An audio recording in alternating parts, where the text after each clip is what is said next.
Welcome to Persepctives in Mobile, the news podcast from the Mobile Ecosystem Forum. Join us discussing the world of telecommunications, technology, and mobile innovations. From Florence, Ricardo Amati. Welcome to a new episode of MEF podcast series Persepctives, in which experts and industry leaders talk about what they think, see, and expect in the world of technology, telecommunications, and innovative mobile services. Private 5G networks are expanding rapidly, revolutionizing industries from smart factories to critical infrastructure. But with this expansion comes new security challenges. Cyber threats are evolving. AI is playing an increasing role in defense and attack as well. Regulations like NIS2 are reshaping the way businesses approach cybersecurity. To break it all down, we are joined today by Udo Schneider, security evangelist and EGRC lead at Trend Micro. Udo, thanks for joining the show. Thanks for having me. With decades of experience in cybersecurity, Udo will share insights into risks facing private 5G networks, the latest cybercriminal tactics, and how AI-driven security is shaping the future. But first of all, Udo, let's talk about private 5G networks. You have new data. There is a study that Trend Micro did with CTOne, which shows Correct. many things.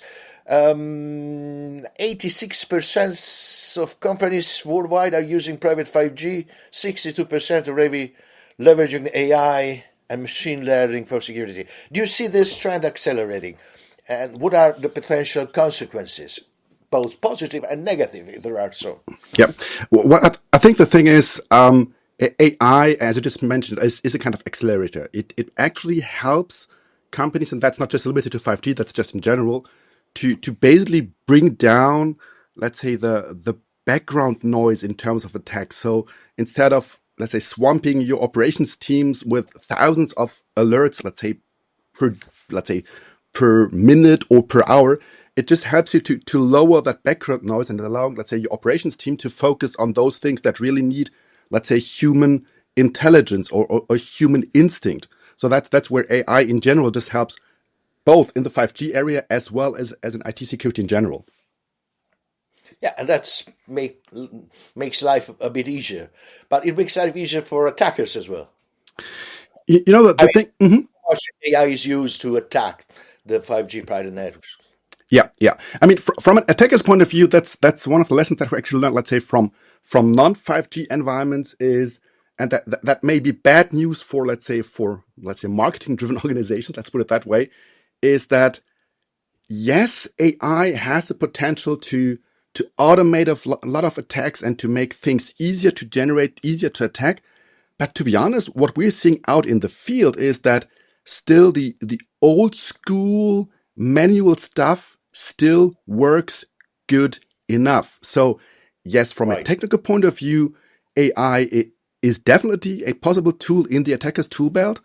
The reality, at least as of today, this might change within, I don't know, a few weeks, but as of today, the manual stuff still works good enough. So I think we have to differentiate between if we're talking about AI from an attacker's point of view, is it possible, let's say, to create better attacks, to create better, let's say, campaigns, to create better, let's say, for example, phishing emails? Yes, for sure. Is it possible to create fully automated? Yeah. Is it possible to create fully automated deepfakes? Yes, for sure. Does the badly written email with a lot of spelling mistakes still work? Yes, it does. So from an, let's say, return of investment perspective, from an attacker's point of view, yes, AI is a tool in the tool belt, but for now, the old stuff still works good enough. And that's what we're seeing in the field out there. We do see a few AI-based attacks, but the reality is most of the attacks today are still working good enough with the old stuff. And what are the challenges still facing the implementation of AI-driven security for 5G? In your study with CTOne, I see that high costs, have negative effects. Talking again, as always, with AI, with expertise Yeah. of the people working in the company. So, I mean, what are the main, hitches, the main problems there? I think AI. I mean, it's hard to differentiate if you're not, let's say, into the actual implementation part of AI, to differentiate between, am I able to run a small scale model on my, let's say, gaming PC at home? Yes, I am, but that's not something that you can run in a production environment large scale. So if you want to run current AI models on a production scale, then the actual hardware needed, if you can get it at all, by the way, is needs to be quite powerful. And I think this ties back into the high cost of implementation. It's not just buying a few additional servers. You have to buy really beefy hardware, really beefy GPUs. This is just the, let's say, the resources that you need in terms of CPU, GPU, memory, and things like that. Let's not even get started on the fact that the market, in terms of personnel, who has experience with that, who has experience setting up such large AI setups, the market is, by definition, is empty. I mean, those people are not available on the free market. So if you can get them, you have high costs in terms of implementation for the hardware, for the infrastructure, as well as for personnel, because that's not a common skill set. And High salaries. I mean, it's competition there. it's high salaries, and I mean, if you can hire those for, let's say, for a permanent position at all, if it's not, I mean, if we're just talking about freelancers, there is no point in hiring them. You have to actually buy them for a project, or you have to hire them for a project. Anyway, And the other thing is, with this, let's say, expertise, there's one part of expertise being able to set up, let's say, let's call it a cluster, which is able to run those AI models. That's one very specific, special expertise. The other one is understanding what such an AI model actually does, what it can do, and what it can't do. And this actually ties back into the false positive, false negatives discussion, because if you're blindly trusting in AI, this might not be yet a good idea. certainly not. Let's talk about threats to smart factories and critical infrastructure. Industrial IoT and smart factories rely heavily on private 5G networks. Am I correct? Who is targeting these environments, and what motivates those attacks? Why there is appetite from the evil side? I think that's one of the myths that one actually needs to address. If I am a small company, if I'm running, let's say, a private 5G network, and I'm not quite sure whether a small company would be running a private 5G setup, but different discussion. Let's say small enough. I think the mistake that many people are making when they are kind of, let's say, assessing their threat matrix or their risk matrix is this thought, well, who should actually attack me? I mean, I'm just producing, I don't know, I'm producing car parts, I'm producing furniture, I don't know. Who should have an interest in attacking me? Yeah, and that's exactly the question. And the point is, the answer to that is nobody. I mean, nobody in quotes. From a, let's say, from attacker's point of view, they are not targeting a small furniture manufacturer. They're not targeting let's say, an automotive supplier. They are targeting customers, or let's say victims, who are willing to pay if they are being compromised. That's their mode of operation. So the idea is not to actually target a small manufacturer of furniture. The idea is, I want to address a specific kind of victim where I know that the chance of them paying the ransom for whatever kind of, let's say, whatever kind of thing they're paying ransom for, that the chance of paying ransom, that this one is pretty high. So going back to private 5G, if you're running a private 5G network, then you have an interest in that 5G network being up and running.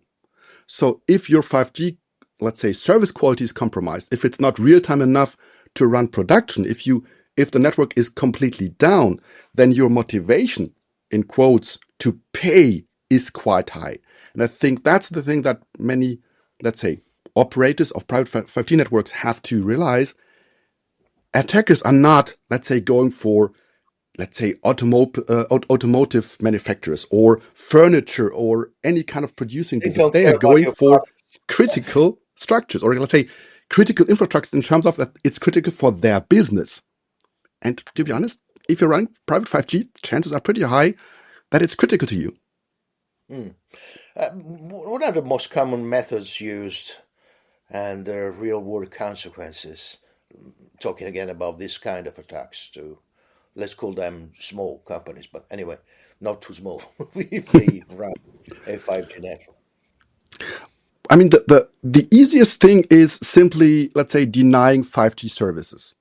So going into the network, encrypting operations related, let's say, resources, making it hard for 5G devices to connect to the private network or to communicate over the 5G network. Basically, let's say denial of service, but not denial of service in terms of, let's say, bringing down the internet connection, but denial of service in terms of, let's say, shutting off or restricting the radio, either completely or reducing the service quality, reduce or increasing the delay so that you don't have any kind of real-time control anymore, things like that. And that's basically a pretty good, let's say, threat to actually extort ransom on. Absolutely. What recommendations and countermeasures do you suggest for this kind of companies? I'd say, coming from a risk perspective myself, I would say do a due diligence in terms of risk assessment. Do a real check on your internal infrastructure. What are possible risks? What are possible rewards for an attacker? And how can I address those risks? Because most have, let's say, this idea of, well, I'm running a private 5G network, so I'm secure by default. No, you're not. Do your due diligence in terms of risk? Do your due diligence in terms of possible countermeasures? And only then we need to start to talk about, let's say, technology. So we might talk about things like visibility, provide visibility even into your 5G infrastructure for your SOC operations team. Don't trust any kind of network equipment or device by default. So this would be this zero trust, let's say, marketing term, for instance. Go into your actual implementations and remove any kind of implicit trust relationships. So it's more some kind of, let's say, general, get your, let's say, the traditional IT security operations, in quotes, homework done, and don't ignore 5G just because it's labeled as being private, but do your due diligence, do your risk assessment, and do your traditional measures like, visibility, zero trust, asset management, things like that. So really, to be honest, really basics. Yeah, it's probably in common with every activity of counterintelligence, even in a different world, not just in technology. And so this, let's say, if I understood well, first thing, awareness. Yeah. And then you can talk about technology and countermeasures, but you need to be aware. This is of what you have there. Yeah, and what are the weak points. And I would even add a step in between. I would put a step in between in terms of risk assessment, because being aware of the risk, I mean, of course, that's a precondition.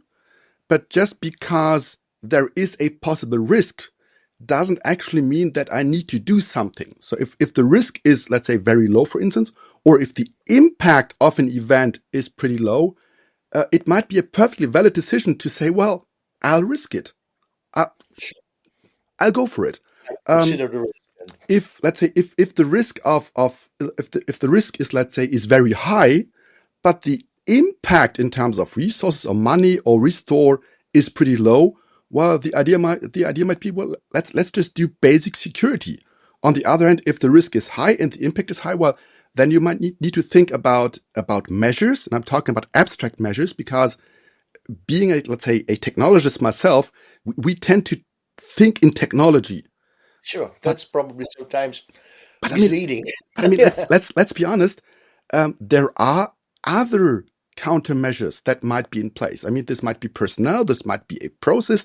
This doesn't necessarily have to be technology. And I think that's one of the things that, from my point of view, people seem to simplify too much. They see a risk, or they are being made aware of a risk, and the first reaction is, let's buy something. Let's put technology to the rescue.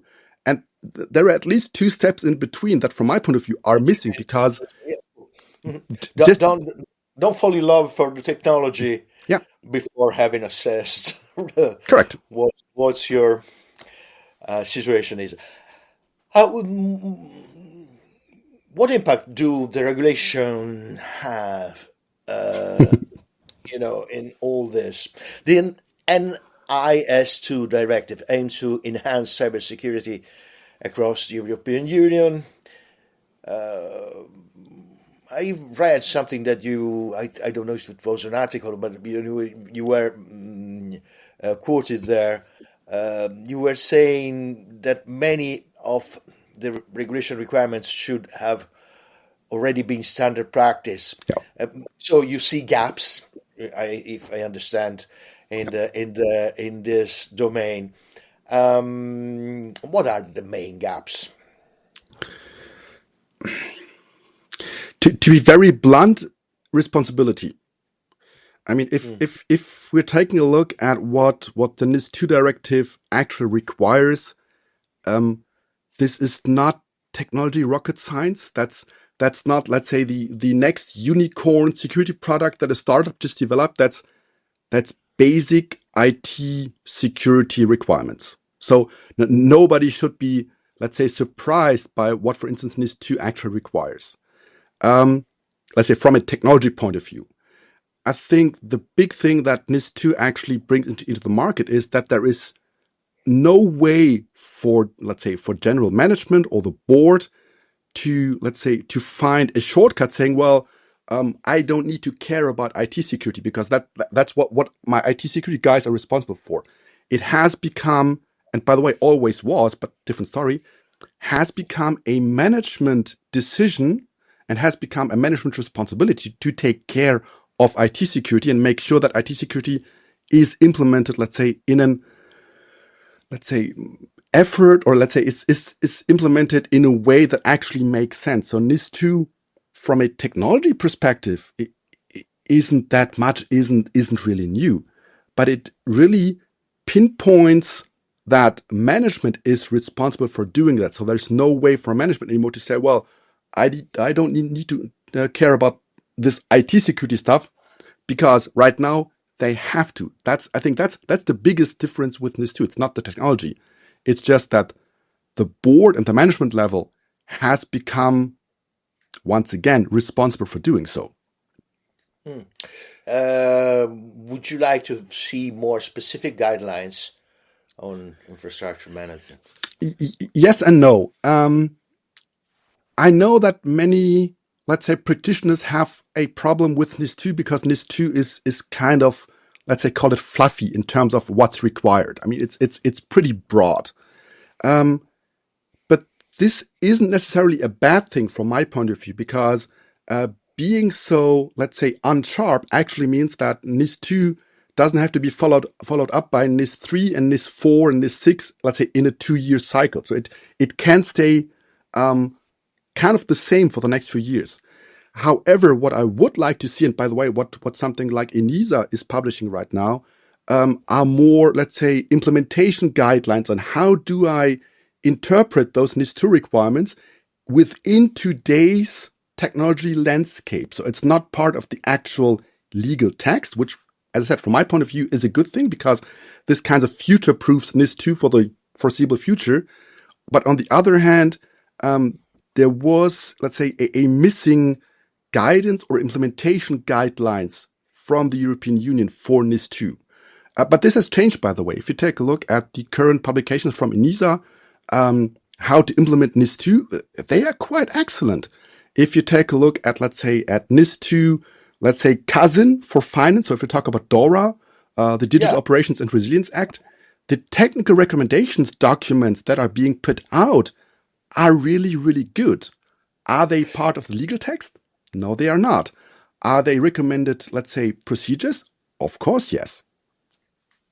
So you see DORA, I mean, finance has DORA. You see it as a possible model for something more structured and specific than NIS2. Am Yeah, I correct? yeah, definitely. I mean, the biggest difference between NIS and DORA is NIS2 being, let's say, DORA being the bigger brother of NIS2, because I mean, DORA being a regulation is directly, let's say, applicable in each and every country. It doesn't need to be transposed.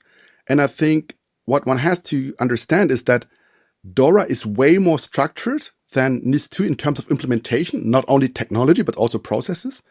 And I think if you want to understand what the European Commission was thinking, what their blueprint for next generation IT security, or let's say cybersecurity is, even if you're not affected by DORA, take a look at DORA. Take a look at what the European Union's idea of cybersecurity really is. Because one of the things that I think many people totally misunderstood is the perception in the market was that NIS2 was a reaction to the Ukrainian war. And that's simply not true. NIS2 was actually finalized way before the Ukraine war. So you can be pretty sure that there will be some kind of, let's say, update to NIS2. I don't want to call it NIS3 or NIS4, but there will be an update to NIS2 taking into account an adversary like a war. And DORA, from my point of view, is, I mean, yes, officially it's intended to be for financial, but I think it's way more structured, and I think that's the blueprint to understanding how the European Commission thinks in terms of IT cybersecurity. Which is not too bad at the end of the day if you No. if you think about DORA. Let's talk about strategies, innovation. I mean, the MWC is happening. I mean, we are there. What new products and services will Trend Micro be showcasing? Okay. I would say that there are two main pillars on MWC for Trend Micro. The first one is Trend Micro itself. The second one is CTOne as a, let's say, 5G or communication technology focused subsidiary of Trend Micro. Starting with Trend Micro first, we definitely will be talking about, let's say, securing AI in both directions, meaning securing, let's say, security for AI and AI for security. So that's two things that one might need to explain. The first one is, how can we use AI to increase or to improve security for our customers? How can we use AI to, let's say, make the life of a SOC operator easier? That's one of the things that we're going to show. Basically using, let's say, large language models and our own large language models and generative AI to help a, let's say, operator to do his daily job more effectively. Let's put it that way. The second thing that we're going to show in this AI topic is how to secure the usage of AI. So if you are a company, if you're using AI, how do you prevent, let's say, internal or sensitive data from being sent out to, let's say, several AI providers? So how do I make sure that my internal IP doesn't get sent over to, let's say, an external entity without me being aware of that, without me being aware, or without me being able to monitor that and or drop the communication. So that's let's say two of the main things that we're going to show. In this regard, we're also showing we're talking about our partnership with NVIDIA. So we are doing, let's say, a partnership with NVIDIA to basically improve the usage of AI in cybersecurity, make AI runnable on a small scale. So the smaller scale AI clusters, even in environments where, for instance, you don't want to use an external large language model for your data. So if you are a customer who, let's say, doesn't want to use any kind of external AI services, which which is perfectly valid for a few customers, how can you run that AI model within your local premises? So that's where our partnership with NVIDIA comes into play. We're talking about data protection, basically. Correct. Data protection, data privacy, things like that. So basically running everything on premises. And so this is going to happen with NVIDIA. Correct. Do you have insights into research and development at Trend Micro, in the sense, which areas of cybersecurity, which areas are you prioritizing as a company? The thing, if we're talking about R&D, we initially considered using an external large language model, and that's already a few years ago. I'm not quite sure whether the press release is already out or not, but we actually developed our own large language model, which is trained with, 35 years worth of data from Trend Micro, a few thousand books, things like that, to be able to provide, let's say, specialized AI infrastructure. That has been the main focus, to be honest, for the last years, and not just one or two, but a bit longer. The rest is definitely on, let's say, risk and attack surface risk management. So making or enabling operators to make an informed decision what to do next, how to proceed. So basically helping those operators in doing their daily job in a manageable and sensible fashion.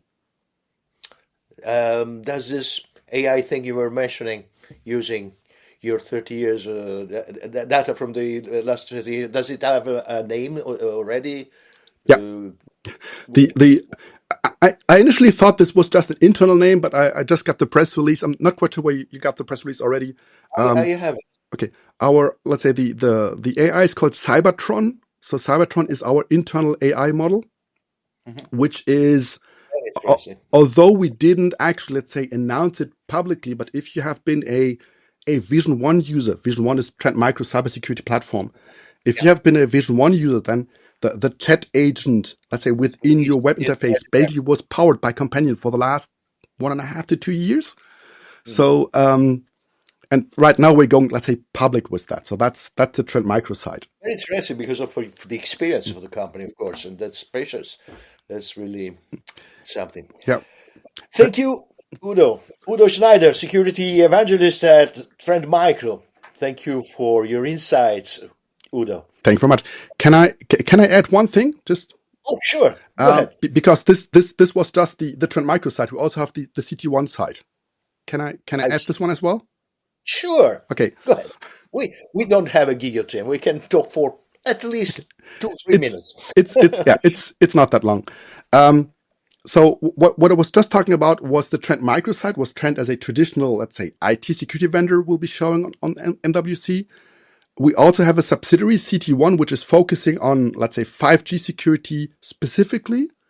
Sure. And they are going to show solutions, for instance, to secure open RAN environments. So if you are running an open RAN compatible radio, you can use CTOne solutions to protect from within the open RAN interface.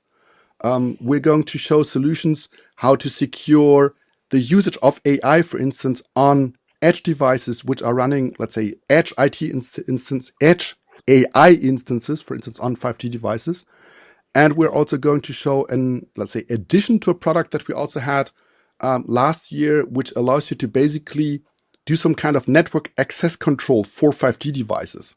So if you are running a private 5G network, you can limit the scope and the usage, for instance, where a 5G device can be within your infrastructure, so that you, for instance, can also tie, let's say, SIM cards, so EMIs, to specific locations or specific devices for private as well as public 5G networks. The implementation is a bit different, but this is very 5G specific, and this is, for instance, something that CTOne is going to show. And the big advantage here that, from my point of view, Trend Micro brings to the table is that being a subsidiary of CTOne, even if you are running, let's say, the IT part, you still have full visibility, which brings us back to requirements, the full visibility into the 5G environment. So there is no additional 5G silo anymore, but IT security just becomes a way more, let's say, holistic approach. Thank you for adding this, Udo. CTOne Cote, and thank you for sharing your insights. Udo Schneider, security evangelist at Trend Micro. And that's all for this episode of Persepctives, the MEF podcast, where experts and industry leaders talk about what they think, see, and expect in the world of technology, telecommunications, and innovative mobile services. Stay tuned. From Riccardo Amati, goodbye, and good luck with your work. Thanks for listening to Perspectives in Mobile. Join us next as we explore telecoms, technology, and mobile innovations. Stay tuned, stay connected, and let's unlock the mobile potential together.